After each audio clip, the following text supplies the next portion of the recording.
2022년 2월 20일 러시아가 우크라이나 동부를 침입한 이래 현재까지 우크라이나 전쟁은 끝날 기미를 보이지 않고 있습니다. 서방 국가의 강력한 경제적 봉쇄에도 불구하고 방대한 국토와 자원을 보유한 러시아는 자급자족이 가능한 나라이다 보니 러시아 국민들이 경제적 불황을 느껴 혁명을 일으킬 정도로 타격을 주지는 못하고 있습니다. 혹자는 러시아가 보유한 자원을 우회 경로를 통해서 수출하면서 오히려 전쟁으로 인한 고유가의 특수를 누리고 있으니 러시아가 승리할 것이라고 말하는 사람도 있습니다만 과연 그럴까요? 현재 러시아는 자원을 판매해서 전쟁을 지속하는 데는 문제가 없으나 그 재원을 기술 개발이나 산업 인프라에 투자하지 못하고 고스란히 전쟁 비용으로 사용하고 있어 우크라이나전이 길어지면 길어질수록 러시아의 경제 구조는 내부로부터 서서히 붕괴하게 되어 최종적으로는 지게 될 것입니다.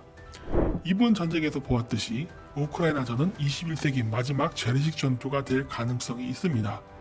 전쟁 초기 모든 사람들은 러시아가 압도적으로 우크라이나를 제압하고 승리할 것으로 예상했습니다만 러시아군은 기대만큼 싸움을 하질 못하고 지지부진하다가 오히려 지금은 우크라이나군에게 밀리는 상황까지 내몰렸습니다.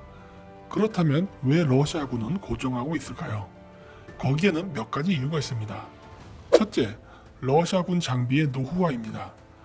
러시아 무기의 노후화는 이미 소련이 붕괴되던 시기부터 시작되었던 일입니다.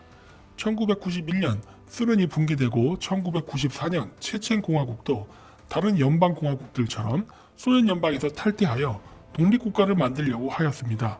그때 러시아군은 체첸의 독립을 막기 위해 군대를 보냈으나 체첸군을 제압하지 못하고 고전하다가 평화협정을 맺게 되었습니다.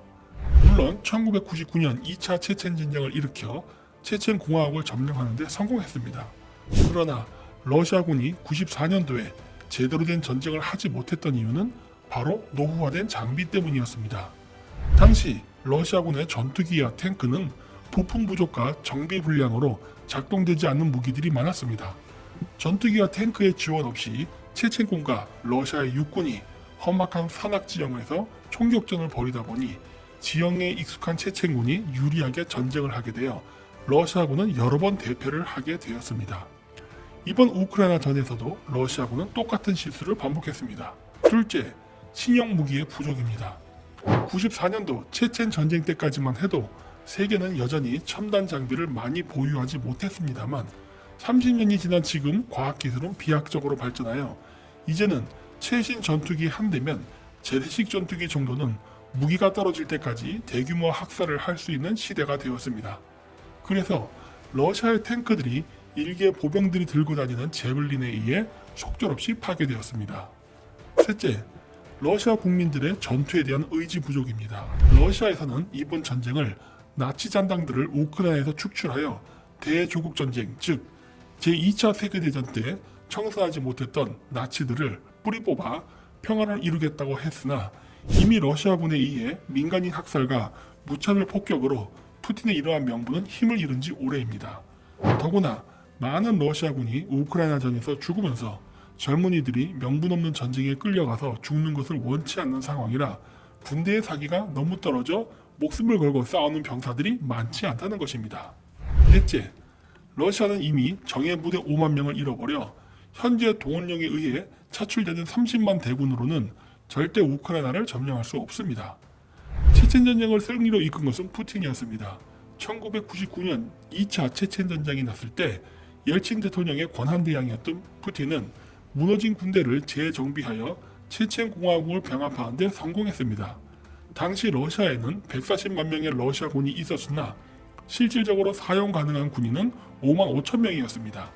그래서 군대를 정예화하기 위해 직업군인과 징집병으로 나눈 다음 직업군인에게는 임금 인상과 각종 복지 혜택을 제공하고 징집병은 광대한 러시아 영토를 지키는 데 필요한 인원을 보충하는 형태로 구성했습니다.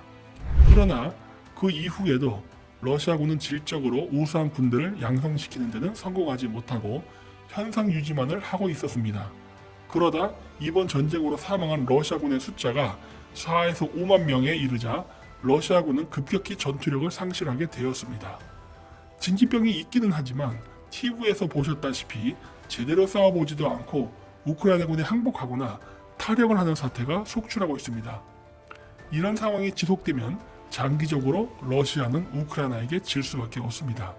제2차 세계대전 때 스탈린이 강력한 독일군을 상대로 거의 3천만 명에 달하는 사람을 희생시키면서 승리한 이유는 국민들이 나라를 지켜야 한다는 투철한 사명의식이 있었기 때문입니다. 그러나 이번 전쟁에는 그러한 정신무장이 안 되어 있습니다. 단순히 러시아가 자원을 계속 판매할 수 있으니 경제적으로 문제가 없어 전쟁을 지속할 수 있다는 생각은 너무나 단순한 생각입니다.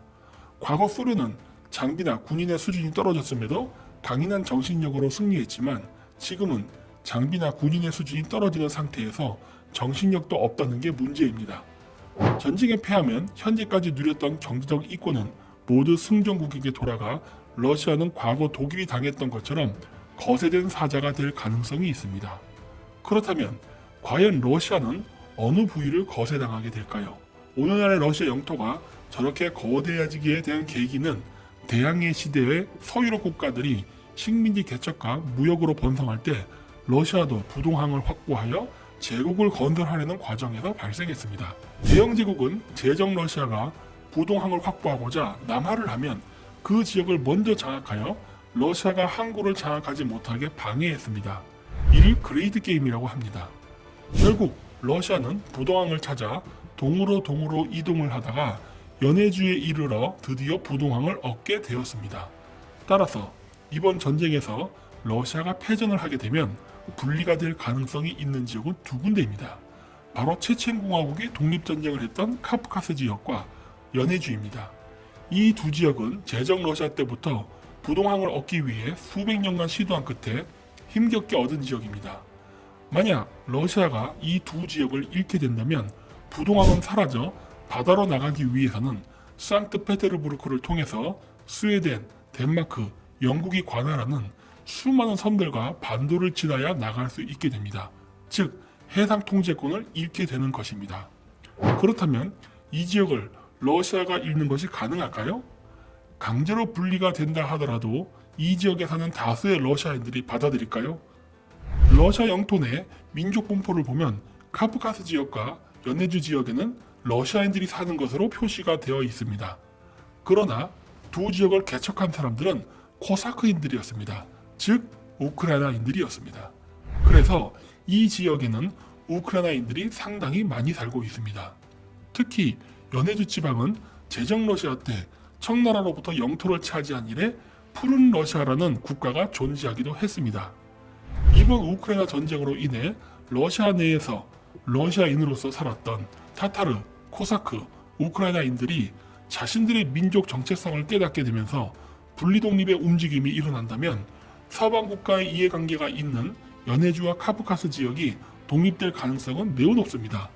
두 지역에 친서방적 신생 국가가 설립되게 된다면 유라시아 횡단철도 사업의 주도권은 러시아에서 서방 국가로 넘어가게 될 가능성이 있습니다. 이것이 완성된다면 제정 러시아에 의해 멸망당한 중앙아시아 기만 민족들이 다시 부활하여 유라시아의 주도권을 회복하게 될 날이 올 것입니다. 이미 출산율에서도 투르크계 민족들이 러시아인들보다 훨씬 높아 100년이 지나기 전에 투르크계 민족들의 숫자가 러시아인의 숫자를 넘게 될 것입니다. 유럽인들이 인식하는 카자리아인들은 9세기경 카프카스에 건국된 카자리아를 통해 알게 되었지만 원래 카자리아인들이 살던 곳은 만주였습니다. 당시에는 기자조선, 즉 가자르 주잔이라 불렸습니다. 고조선이 한나라에 의해 멸망당한 이후 이들은 몽골 초원에 주잔, 즉 유엔을 건설하고 조선의 명명을 유지하다가 돌고래에 의해 멸망하면서 카스피해로 이동해 세운 나라가 바로 카자리아입니다. 그래서 지금도 카자리아에 접해 있는 바다인 카스피해를 이란인들은 카자르해라고 부르며 고대에는 주잔해라고 불렀습니다. 이제 새천년이 되어 나라를 잃고 방황하던 전 세계 유태인의 90%를 차지하는 아슈케나지 유태인들이 미국을 이용하여 러시아와 중국을 제거하면 그들의 고향이었던 카프카스와 만주에 진정한 자신들의 이스라엘을 건설할 것입니다. 즉 시오니즘의 완성은 만주수복입니다. 믿을 수 없는 이야기죠? 믿거나 말거나 그것은 당신의 몫입니다. 감사합니다.